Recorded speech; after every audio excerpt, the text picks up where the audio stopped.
y dentro de este sitio en particular, una cerámica en particular, de cómo estas cerámicas van transformándose y van teniendo estos diferentes momentos de representación como el esclavo, que eran producidos o un solo objeto es susceptible de ser analizado desde estas perspectivas, que es la riqueza que deja esto, es tratar de comprender en el pasado el papel que jugó una sola vasija en términos de los diferentes contextos en donde puede ser encontrada, ¿no? En este contexto, por ejemplo, también resalta que la arqueología, por ejemplo, pues es precisamente aportado en el aspecto de la singularidad. Otro caso muy sonado es el de los mármoles de Elgin, ¿no?, que se encuentran en el Museo Británico. Estos en realidad provienen originalmente de ahí del Partenón de Atenas. A principios del siglo XIX son extraídos por estos lords ingleses y se los llevan a Inglaterra. Es un camino complicado. Entonces, finalmente, estos mármoles actualmente se encuentran en el Museo Británico y con el tal están en un display ahí excelente, ¿no? Sin embargo, la historia biográfica de estos artefactos incluyen precisamente desde el momento en que fueron realizados y puestos en el Partenón y que tenían ahí todo un contexto cultural y político, el momento en que en diferentes pasados se fueron reformulando y luego el momento en que son extraídos de su contexto original y llevados al Museo Británico. El punto de resaltar este aspecto es precisamente cómo estos objetos arqueológicos van adquiriendo diferentes significados de acuerdo al contexto en el que van siendo utilizados. En la actualidad, estos se han convertido en el mecanismo, en la bandera de las exigencias de repatriación de piezas arqueológicas que están en nuestros museos por parte de diferentes países. Entonces, cuando nosotros aplicamos esta metáfora a la cerámica, a la lítica, podemos encontrar diferentes perspectivas. De hecho, se ha trabajado en los megalitos europeos, tratar de comprender cómo estas biografías personales son aplicadas a la investigación arqueológica y en la actualidad se puede utilizar hasta un tiesto. Hay un texto interesante de cómo un solo tiesto, un fragmento de cerámica, puede ser analizado desde la perspectiva biográfica. Esto ya está de acuerdo a los postulados que ellos manejan en torno a la singularidad, a la creación de significados de acuerdo a los contextos. Entonces, hay textos que abordan el caso particular de un solo tiesto. Podremos estar a favor, podremos estar en contra, pero finalmente son propuestas que están contribuyendo al desarrollo, a una perspectiva diferente en el estudio de la arqueología, ¿no? Esta perspectiva de biografía es parte de la otra perspectiva de la cultura material parecida a un texto, ¿o es otra? No, ya es como una maduración de las propuestas originales. Lo del texto se quedó en un texto una idea muy original de los 80, donde la cultura material habrá que ser leído como un texto. Esto ya apela más a una arqueología contextual, una arqueología de considerar que así como nosotros modificamos el presente, en el pasado se modificó, y entonces allí está contenido una diferente geografía de todos estos objetos. No verlas únicamente como estos estadios, ¿no?, primero la fase 1, la fase 2, segmentar, ¿no?, sino al contrario, tratar de entender las trayectorias de cómo estos artefactos se van modificando en el pasado y en el presente también, que no se acaba su historia cuando se acaba ese pasado, sino que están continuamente en el presente, y en este presente también tienen un significado muy particular, pero se aleja un poco de esa perspectiva original, ¿sí? ¿Alguien nos puede por ahí? Bueno, es interesante porque este es visto desde una perspectiva electrónica. En el ejemplo de Akuma Padraño, cuando empieza a hablar del Estercula, contradiciendo un poco la perspectiva de Malinowski de la circulación que planteaba, digamos, hace un análisis sincrónico de la participación de estas que incluso se llama de mercancías, o sea, él le da otro tenor. Dice, cualquier cosa puede ser una mercancía si entra dentro del intercambio. Entonces dice, bueno, este objeto tiene una biografía dentro de un contexto sincrónico cuando pasa de un sujeto a otro. Cada sujeto, o sea, le impregna un valor, pero... Sí, bueno, y eso es lo que se ha intentado para recuperar el significado que los objetos tuvieron en el pasado. Tienes que partir, como ellos dicen, ¿no?, del presente. Una vez que entiendes estos procesos, entonces tratar de aplicarlos. El caso de la arqueología, hay muchos casos que aplican el concepto de biografía cultural. Hay un número especial, en 1999 se produce un número especial sobre arqueología y particularmente analizando máscaras, los megalitos, la cerámica, de cómo estas cerámicas se comportaban en el pasado. Y en efecto hay un texto especialmente significativo que habla de la cerámica incaica. Esta cerámica incaica de una cerámica en particular. O sea, esa cerámica incaica pues se había únicamente representado como una cerámica decorada importante y que pues era un objeto así de lujo, ¿no? Entonces viene una chica a analizar desde la perspectiva de la biografía cultural y entonces va analizando los diferentes contextos, porque ahí en el pasado no es que sigas el objeto en sí mismo, sino es cómo te encuentras y en dónde te vas a encontrar estos objetos. Ella hace un análisis macroregional de dónde se encuentran estos objetos de esta cerámica incaica. Entonces a lo que llega es a tratar de entender los diferentes contextos, y la propuesta final es que estos objetos se convierten en las formas en las que las mujeres están contribuyendo a la formación del Estado incaico. Son representantes del Estado incaico las propias vasijas, de acuerdo al contexto, y contribuyen a la reproducción femenina, ¿no? Cómo el aspecto femenino está influyendo en la toma de decisiones, como ella lo menciona, ¿no? O sea, obviamente tiene muchos pasos ahí, ¿no? Entonces, en realidad, lo que está proponiendo desde el enfoque biográfico es tratar de comprender que esta cerámica anaranjada no es únicamente una cerámica anaranjada, ¿no? por sus características físicas, sino que a la luz de los diferentes contextos puede tener diferentes interpretaciones y puede tener diferentes significados, y esto es lo que estamos buscando con el enfoque de la biografía cultural, tratar de comprender esos múltiples significados aplicados a contextos en particular, ¿no? Bueno, esto también, la singularización ha venido a incidir en un aspecto sumamente importante que es la agencia. O sea, y aquí los sociólogos, que tenemos algunos, ¿no?, podrán ser mucho más claros en lo que implica, es cómo esta singularización, porque si estamos hablando de singularización, estamos hablando de niveles personales, ¿no?, de cómo estos sujetos en el pasado pudieron haber incidido en las estructuras del presente. Esos son temas súper debatidos en sociología, ¿no? Nosotros tenemos y hemos recuperado las principales posturas, que son las de Pierre Bourdieu y Anthony Giddens, y más reciente la de Bruno Latour, ¿no?, que es como la democratización de la agencia, porque él dice que ellos no democratizan la agencia. Entonces, exactamente, es tratar de comprender cómo este enfoque biográfico, este concepto de las cosas, está manifestado y se puede encontrar agencia. Ya en la actualidad es complicadísimo hablar de agencia, ¿no?, en los contextos contemporáneos. Ahora en el pasado se suma precisamente la imposibilidad de no tener a los sujetos por ahí.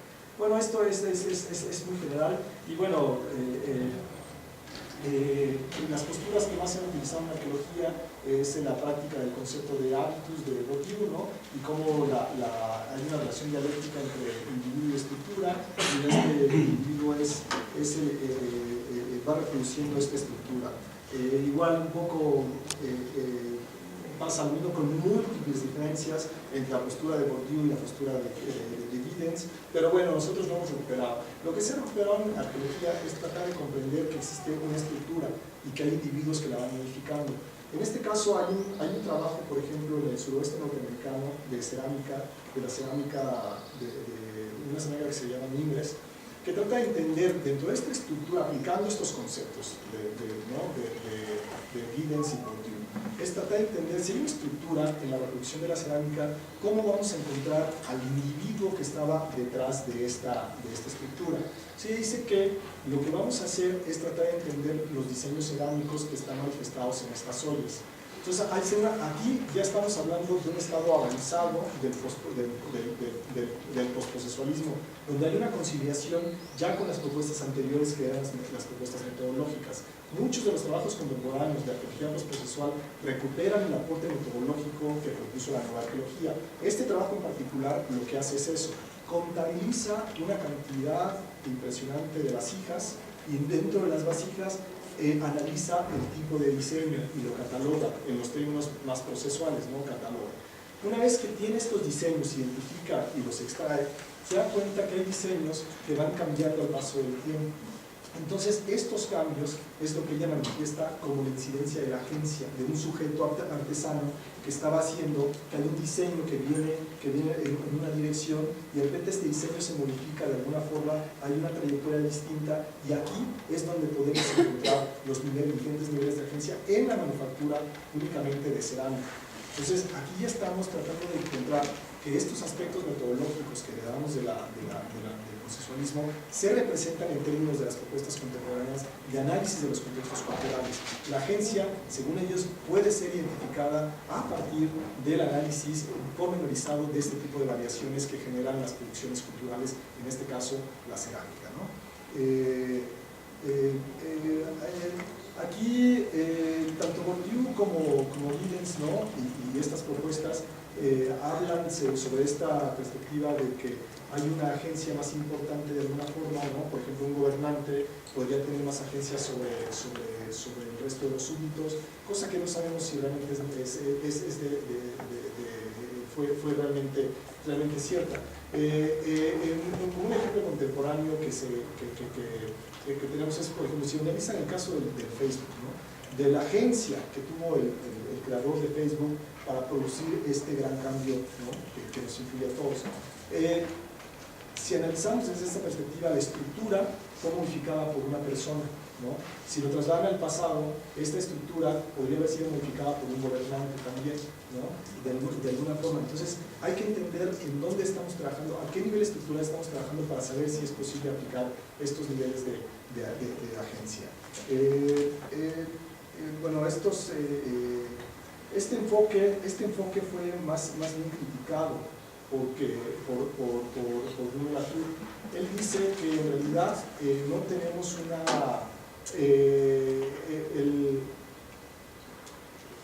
la agencia no puede manejarse en esos sentidos, sino la agencia tiene que ser distribuida de una forma mucho más homogénea. Y en este sentido introduce y rescata el concepto de lo que había planteado Heidegger del estilo de la cosa. Para Latour es mundialmente conocido por la propuesta de la teoría del actor red, ¿no? En esta propuesta donde cualquier mecanismo que hay un networking, hay una red, y nosotros, tanto la botella como el humano, se convierten en un punto de este network, y es como se modifica la sociedad. En la arqueología se ha intentado, la TAREN intenta explicar estas mutuas relaciones en donde los actores pueden ser humanos y no humanos.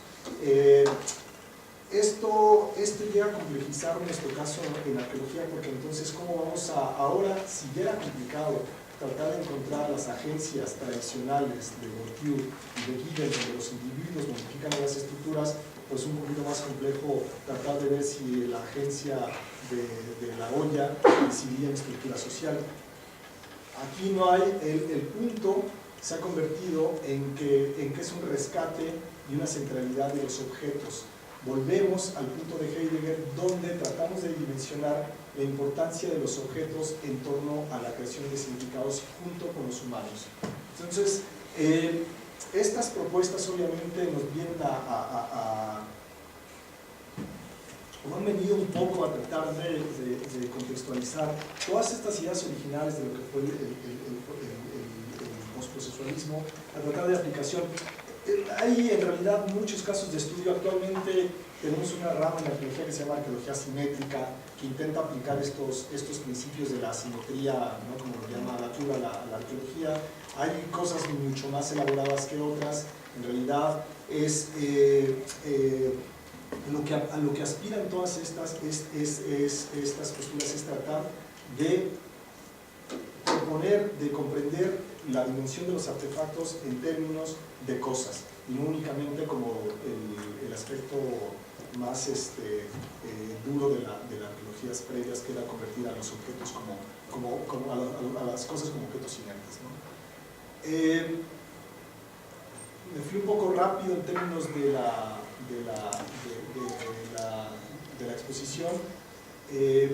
No sé, ¿quieren que aborde algún tema en particular que hable un poco, que sea más consistente en otro sentido? No sé.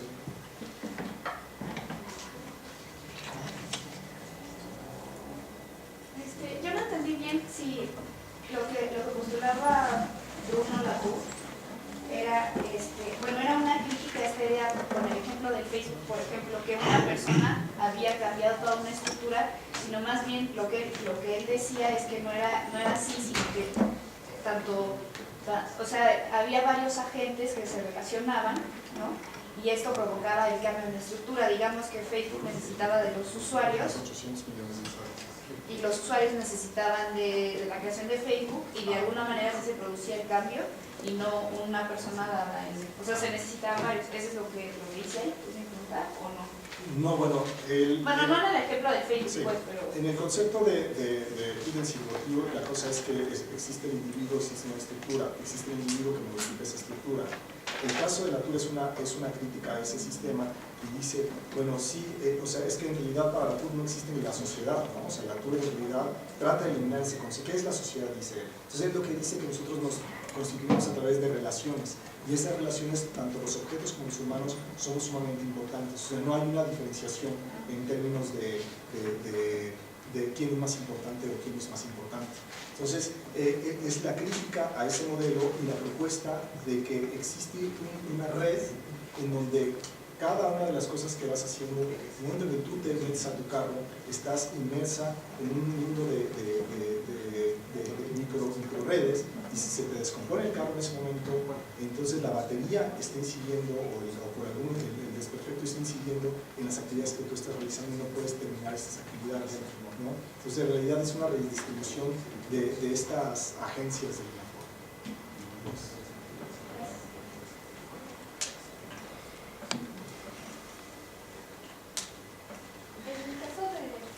Cuando habla de hábitos, yo entiendo, por ejemplo, el término de hábitos como la parte en donde el sujeto individual y el sujeto social es ese intercambio. El hábitos es lo que está en medio de ellos dos.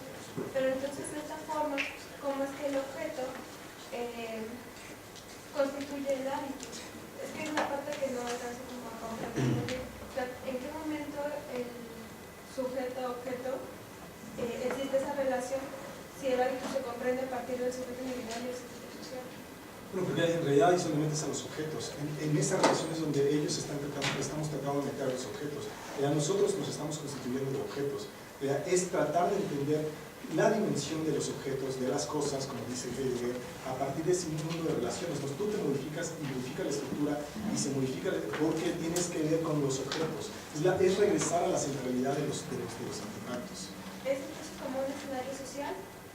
La parte de los objetos y las cosas es dónde se gesta la sociedad. Según estos procesuales tiene que ver con eso. Entonces es como la teoría semiótica más o menos, en que el sentido de las cosas se estructura por las relaciones. Es una reciprocidad. Sí, bueno, el punto es regresar a esta centralidad, regresar a los artefactos en términos de centralidad a partir de estos tres aspectos. O sea, a partir del concepto de cosa, que elimina el concepto de objeto, el punto de analizar las biografías, que tiene que ver completamente con el análisis contextual, en dónde, en qué momento en particular está ese objeto, y dentro de estas perspectivas verse realmente los sujetos individuales y los objetos. Podemos llegar a esos niveles de comprensión de la agencia y cómo estas agencias van modificando el desarrollo de la sociedad en el pasado, que es la idea. Cómo esta cerámica, cómo este personaje en particular, un artesano, puede incidir en el cambio de estructura a partir de la incidencia de estos motivos, de estos motivos cerámicos, ¿no? No les puse aquí las lecturas de casos particulares que abordan estas perspectivas, pero bueno, me escriben, se las mando para que más. Eso no vendrá en el examen, bueno, esto no se preocupe, ¿no? Son ya cosas muy cosas muy concretas. Pero es donde la teoría postprocesual ha incidido, básicamente, y a través de los cuales quiere analizar los contextos culturales del pasado. ¿Y el trabajo actual arqueológico se hace con base en esta perspectiva? No, ahorita ya va, por ejemplo, ya hablando un poco de las conclusiones, es en realidad, aquí les pongo el cuadro, no hay una diferenciación en realidad. Este curso fue muy sintético en el sentido de que abordamos tres perspectivas de cómo se desarrolló el pensamiento arqueológico, tanto la historia cultural, el procesual como el postprocesual. Cada uno de estos ha tenido particularidades. Sin embargo, eso no significa que ahorita estemos en una época postprocesual todos y que todos estemos haciendo postprocesualismo. O sea, no, hay una confluencia de diferentes perspectivas. Hay en realidad algunas arqueologías hacen más arqueología tradicional con técnicas modernas, otras han derivado más a lo postprocesual, otras se quedan en lo procesual. En realidad tienes una amplia gama de prácticas arqueológicas. No existe una sola práctica arqueológica en la actualidad, no se hace a partir de una.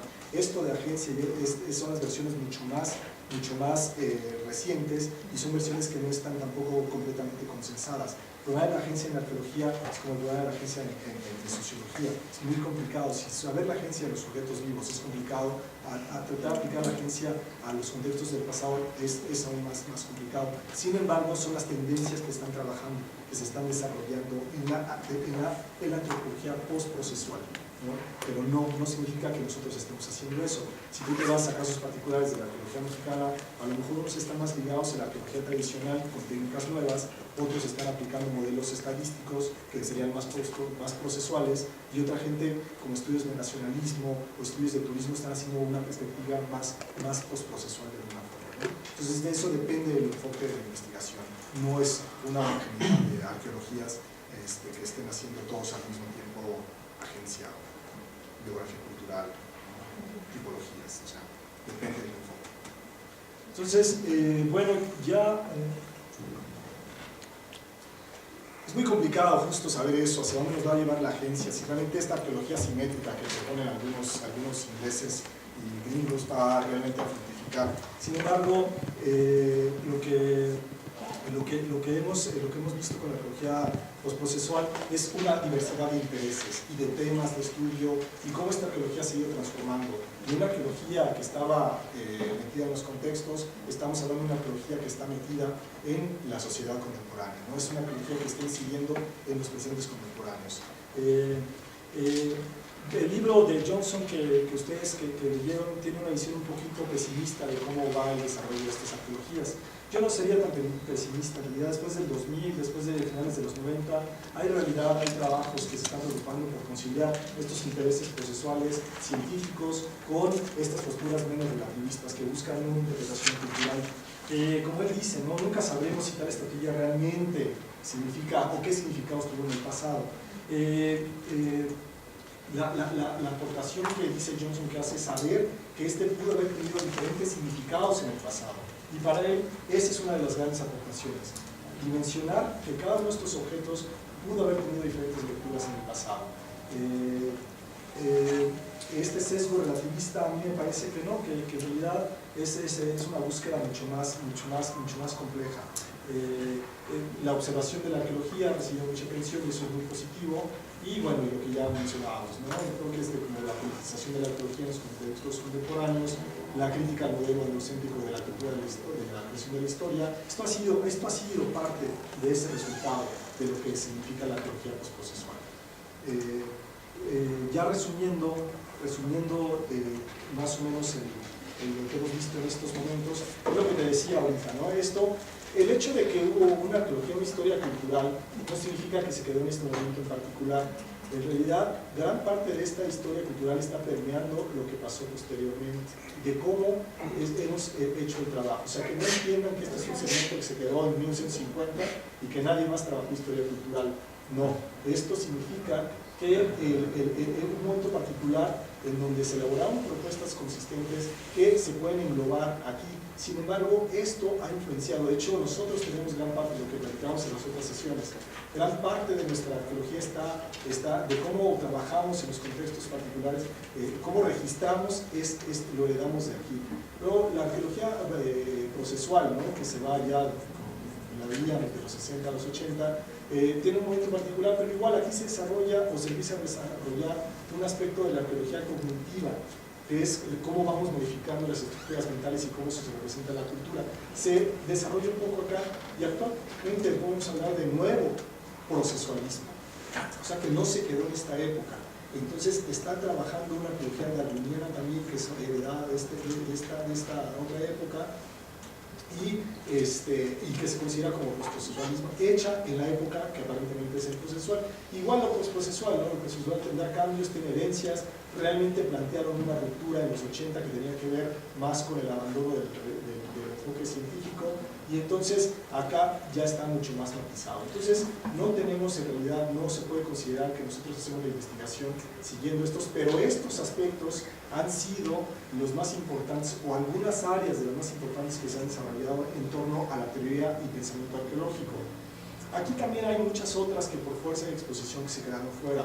Yo no menciono nada de la arqueología estructuralista, no menciono nada de otro tipo de arqueologías como la soviética, que también tuvo sus particularidades. O sea, estamos hablando de unos bloques muy generales.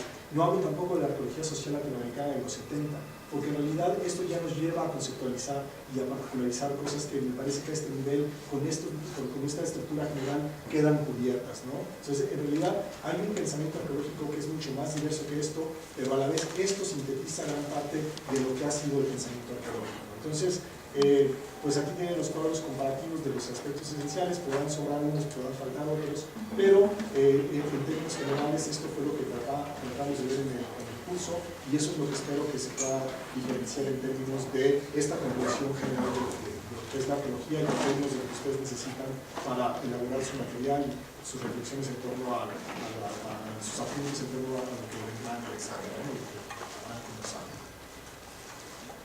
En todo caso, para que tengan cierto bagaje en el momento en que empiecen la maestría. Entonces, aquí yo ya dejo la sesión. Cada una de las presentaciones viene las lecturas obligatorias y vienen las complementarias, y pues yo les deseo un buen examen, mucha suerte.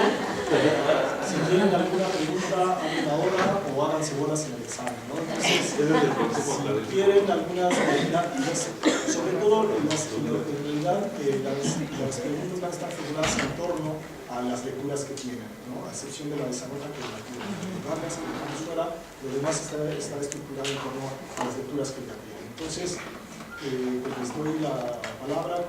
¿Tienen alguna duda en particular, algo que quieran que aborde? Más bien es un comentario. A partir de este mapeo que me has hecho teórico, pues más bien me ha llevado a pensar que aparece y que es pertinente a la fecha la pregunta de la ciencia para qué o para quiénes. Porque de alguna manera ahorita con esta situación me hizo recordar una experiencia que tuve con, aquí llegaron unos chicos de la Libre de Berlín de antropología y comentaban que la Libre de Berlín estaban recibiendo cada vez menos apoyo y que habían estado en una lucha porque pues estaba abriendo una carrera por ejemplo en ingeniería en armamento, ¿no? Entonces decía, pues es una incongruencia, o sea, las ciencias sociales están recibiendo cada vez menos apoyo, ¿no? Y sin embargo pues aparece pues el interés de abrir una ingeniería para producir armas, ¿no? Entonces, de alguna manera creo que pues va apareciendo pues esta pregunta, bueno, ha aparecido esta pregunta a lo mejor de manera implícita, ¿no? Pero ahora creo que ya es más explícito, ¿no? O sea, la ciencia para qué o la ciencia para quiénes, ¿no?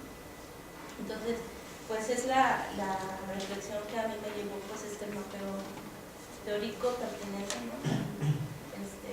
Que creo que se está compartiendo en todas las la ciencia, ¿no? O sea, desde su determinada disciplina o época. Sí, bueno, y particularmente la arqueología es el pasado. ¿De quién es el pasado? La pregunta es pertinente. En realidad, más que ciencia, decimos ¿a quién le pertenece el pasado? ¿Le pertenece a los estados nacionales? ¿Le pertenece a las comunidades locales? ¿Le pertenece a quién? ¿No? A los científicos, pues creo que tampoco. Entonces, en realidad la pertenencia, la pregunta es ¿a quién le pertenece? Y ahí es donde contextualiza si es ciertos estados que lo asumen como parte propiedad patrimonial, entonces el patrimonio le pertenece al Estado, pero las comunidades locales dicen ¿y nosotros? ¿No? Entonces sí, es muy pertinente. Yo creo que eso es la riqueza que te dejan estas posturas. Cuidado. Una vez en una conferencia de una Manzanilla, o sea, yo pienso mucho como la relación entre la arqueología y la historia, ¿no? Y lo importante que es la arqueología, porque uno no, o sea, por ejemplo, en la historia, o sea, uno parte de muchos presupuestos a los que nunca puede confrontar, que nacieron en la arqueología, ¿no? O sea, la historia de Teotihuacán y de muchas otras ciudades ya no se cuestiona y uno empieza a estudiar ya la historia que a lo mejor escribieron algunos antropólogos anteriormente, ¿no? Entonces, por ejemplo, en esta conferencia